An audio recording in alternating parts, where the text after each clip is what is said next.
Today ay kakaiba ang gagawin nating video kasi magre-review tayo ng isang product. Zongkai. I assume Chinese to. Acrylic markers. Itong nakuha ko ay 12 pieces. Meron tong 24. Meron din tong 36. I think. So Chinese siya. So hindi ko alam ang particular na name ng color. So ito yung purple nila. Dalawa pala yung point niya. Yung magkabilaan. Yung isa mas longer, tapos yung sa kabilang side is shorter. Ang maganda rito is yung point niya is pointed, yung ulo niya is pointed, so pag hiniga mo siya mas malaking surface area, so parang brush na mas makapal yung magiging product. Pero pag tinayo mo siya, syempre manipis kasi yung maliit na surface area lang yung nako-cover. Katulad ng ito, nakahiga, yan, makapal, kaya mo mabilis mag-paint kapag iniga mo. Tapos pag nakatayo, manipis syempre. Yap, ganyan. Ito yung kabilang side niya, mas maliit. Okay, tingnan natin lahat ng kulay ng 12 colors. Ito yung light blue. Ito yung purple. May mga number pala siya sa dulo. So itong pink 46, 45, itong orange. So yun na lang yung basehan ng kulay natin. Number 20 yung yellow.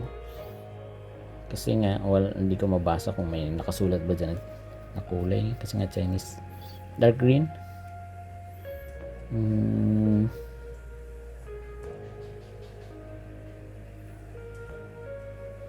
Brown is 38.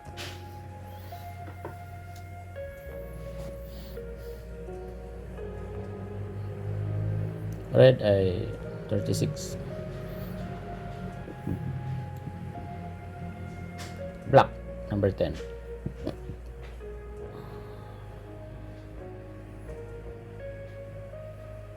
Light green, 47.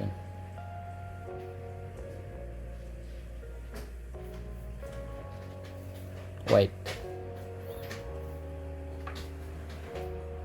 Then 31. Dark blue. I-testing nga natin ito sa painting na actual, okay? Gawa tayo ng isang character. Papakita ko dito kung gaano to kagaling itong acrylic markers, kasi pwede mong patungan katulad nito. Gumawa muna ako ng base na green, tapos ayan nga, patungan mo siya ng dark blue na hindi siya magme-merge yung kulay. Para siyang oil paint ba? Yan ang maganda rito, para ka nang nagpi-painting ng oil paint. So mabilis siya mag-dry. Yan ang maganda dyan. Tapos kaya mong patungin ng mga kulay. Yan ang maganda dito. Yan, black naman.